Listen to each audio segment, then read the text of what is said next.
అంత వ్యక్తి కూడా ఇక్కడ తెలంగాణలో ఉండలేడు.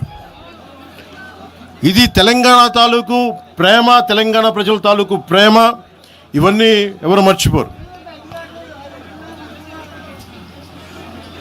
నాకు ఈ మధ్యన వస్తా ఉంటే నువ్వు హైదరాబాద్లోకి ఎలా అడుగు పెడతావు, నీకు హైదరాబాద్లో ఏం పని,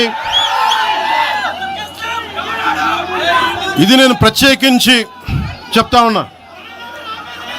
మీరెవరైనా నన్ను బెదిరించే వాళ్ళు మీ అయ్యే జాగీరా తెలంగాణ?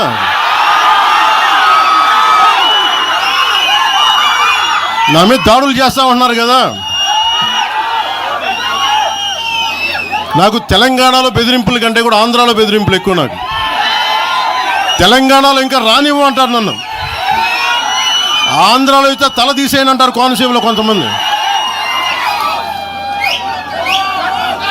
నేను ఓడిపోయినప్పుడు 2019లో ఓడిపోయినప్పుడు మన తెలంగాణ నాయకులు ఒకరే చెప్పారు, అన్నా మా తెలంగాణలో ఉంటే నీకు పరిస్థితి రానిచ్చేవాళ్ళం కాదని చెప్పి. నాకు నిజంగా తెలంగాణ అద్భుతంగా ఉండాలి, యువతకు అద్భుతమైన అవకాశాలు రావాలని కోరుకుంటాను తప్ప నాకు ఇక్కడ కొత్తగా బావుకునేది లేదు, ఏమీ లేదు. బెదిరించే వాళ్ళందరికీ ఒకటే చెప్తున్నాయి. నా ఇంటి ముందు ఎందుకు పెట్టారంటే ఎవరన్నా దాడి చేయాలంటే సంతోషంగా ఇదే నా ఇంటి అడ్రస్, అది మీకు తెలియదు. నాకు అలాంటి భయాలు లేవు. నాకు బాంచన్ సారు కాల్మొక్తా అనే ఉద్దేశం ఉంటే పార్టీ ఎందుకు పెడతామా? అంత భయపడేవాళ్ళంత పార్టీ పెడతామా? మీ ఇష్టానికి మాట్లాడితే మేము భయపడాలా?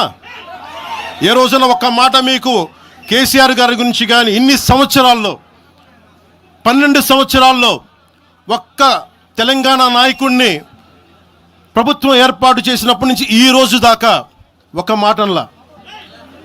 ఇంకా మా వాళ్ళు తిడతా ఉండేవాళ్ళు, నువ్వు మెత్తబడిపోయి ఏం మాట్లాడలేదని. అడగండి ఒకసారి అందరిని పేరు పేరున ఒక్కొక్కరిని అడగండి. నీకు పౌరుషం చచ్చిపోయిందా? పౌరుషం చావలా, తెలంగాణ మీద ప్రేమ చావలా. అది తప్పుగా అర్థం చేసుకుంటారు. మీరు అర్థం చేసుకుని నేనేం మాట్లాడను ప్రస్తుతానికి అని చెప్తా. ప్రజలు కోరుకున్నప్పుడు నేను మాట్లాడతా. ఎంత కమిటెడ్గా ఉన్నాను తెలంగాణ కంటే, జనసేన మా వాళ్ళందరూ ఎదురు చూస్తున్నారు తెలంగాణలో జనసేన ఎదగాలని. నేను ఒకటే చెప్పా, ప్రజలు కోరుకునే వరకు మీరు ముందుకు తీసుకెళ్ళండి అని చెప్పి నేను జర్నలిస్ట్ కాలనీలో ఉన్న తెలంగాణ జనసేన పార్టీని కూడా నేను తీసేశాను. మొత్తం హెడ్ క్వార్టర్స్ అంతా మంగళగిరిలో పెట్టిన. నాకు అంత కమిట్మెంట్ తెలంగాణ మీద. ఎందుకంటే నాకు రెచ్చగొట్టడం ఇష్టం లేదు, తగ్గి మాట్లాడా. మీరు ఎన్ని హింసించినా, మీరు ఎన్ని మాటలు మాట్లాడినా, ఆంధ్ర కొడకని తిట్టినా, అరే నా గుండెల్లో తెలంగాణ ఉంది, మీరు ఎన్ని తిట్టినా నేనేం పట్టించుకోను. వైసీపీ నాయకులు, క్రిమినల్ గ్యాంగ్స్ చాలాసార్లు నాకు బెదిరింపులు ఇచ్చినాయి. దానికి మించిన బెదిరింపులు నిజంగా నాకు తెలంగాణ నాయకులు. వైసీపీ గుండాలు ఇచ్చిన బెదిరింపుల కంటే కూడా, చంపేస్తామని బెదిరింపుల కంటే కూడా నాకు తెలంగాణ ఎప్పుడు ఇవ్వాల. అసలు ఈ గొడవ అంతా ఎందుకు స్టార్ట్ అయింది? ఈ గొడవ అంతా ఎక్కడ స్టార్ట్ అయింది? ఒక ఎనలిస్ట్, ఒక విశ్లేషించే వ్యక్తి, ఆయనంటే నాకు గౌరవం, ఆయన మీద నాకు గౌరవం ఉంది. ఆయన తీసుకుపోయి ఓ మీడియాలో మాట్లాడతా అమిత్ షా గారి గురించి మాట్లాడారు. అమిత్ షా గారు నేను మాట్లాడుకున్నామంటే ఆయన విన్నారంటే, ఆయన కూర్చొని తప్పుడు మాటలు మాట్లాడితే దాన్ని ఖండించే.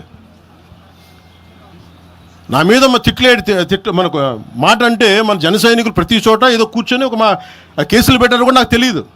తెలిసినవన్నీ చెప్పాను, అవన్నీ వదిలేనని చెప్పాను నేను. అవన్నీ మళ్ళీ ప్రెస్ క్లబ్లో పోయి మీరు తిడుతూ ఉంటే, ప్రాంతీయ విద్వేషాలు రెచ్చగొడితే దాంట్లో కూర్చోబెట్టి ఎంతకాలం చేస్తారు? 12 సంవత్సరాలు తెలంగాణ వచ్చిన తర్వాత ఇంకా తెలంగాణలో ఉపాధి లేకపోయినా, ఏమి లేకపోయినా దానికి ఆంధ్రుడే కారణం, దానికి పవన్ కళ్యాణే కారణం. పరిశ్రమల్లో ఈ లెక్కల్లో ఇంక మీరు ఎప్పుడు మీరు ఎన్ని చేసినా ప్రతిదానికి ఎక్కడో చోట తెలంగాణ ప్రజలు ఇది గ్రహించాలి.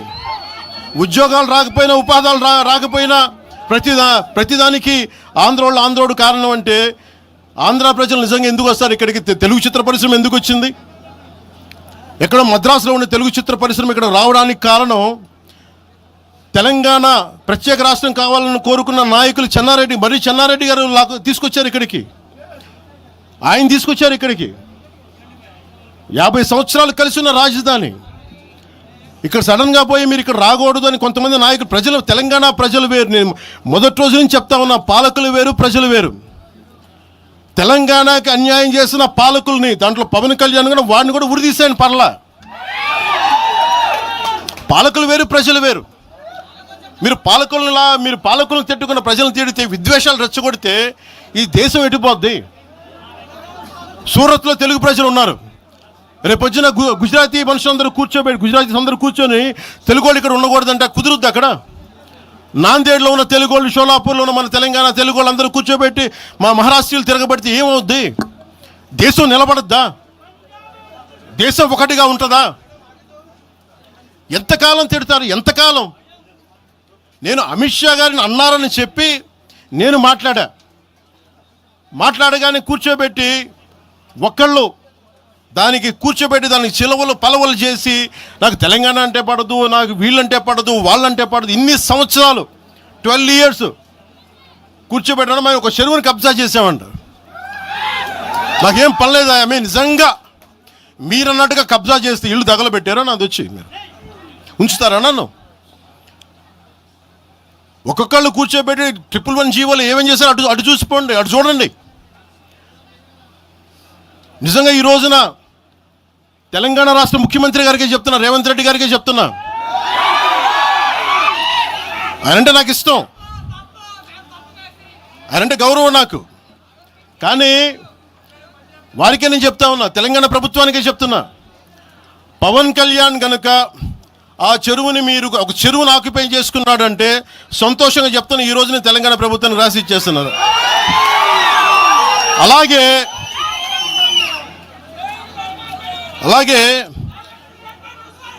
లెఫ్ట్ మేము వామపక్షవాదులు అని చెప్పి ఒక ఎనలిస్ట్ మాట్లాడతా, ఇది ఎలా ఉంటుందంటే, ప్రపంచ కార్మికులారా ఏకం కండి అని చెప్పే వామపక్ష భావజాలం ఈ రోజున ప్రాంతీయతకు వచ్చింది. ఆ వామపక్ష భావజాలం చెప్పే వ్యక్తి అనలిస్ట్ ప్రకారం ప్రపంచ కార్మికులారా ఏకం కండి అని చెప్పే వామపక్ష భావజాలం ఈరోజు ఎక్కడికి వచ్చింది? ఆయన చెప్పిన విధానం ప్రకారం ప్రాంతీయతకు వచ్చింది. కమ్యూనిజం ఎందుకు చచ్చిపోయిందండి? ఇలాంటి వాటి వల్ల చచ్చిపోద్ది. ఈరోజు గద్దర్ గురించి మాట్లాడతారు.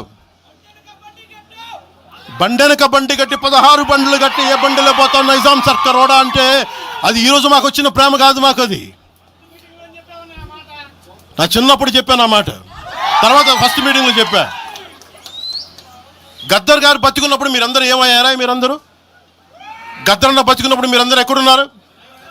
గద్దరన్న వెన్నులో బుల్లెట్లు దిగితే గద్దరన్న నా దగ్గరికి వచ్చాడు. ఒకటి అడిగాడు ఆఫీస్కి వచ్చి, మన జర్నలిస్ట్ కాలనీలో ఉండే జనసేన ఆఫీస్కి వచ్చి, అరే తమ్మి నాకు బుల్లెట్లు దిగినీరా, నాకు వెనకాల నన్ను స్వేచ్ఛగా రే అని పిలుచుకునే అంత చనువు మా ఇద్దరి మధ్య, నాకు బుల్లెట్లు దిగినీరా ఈ వెన్నులో, నడవాలంటే ఇబ్బందిగా ఉందిరా, నాకు కార్లో పోవాలంటే ఆటోలో తిరగలేకపోతున్నా, ఒక అండంగా అడుగుతున్నా, హక్కుగా అడుగుతున్నా.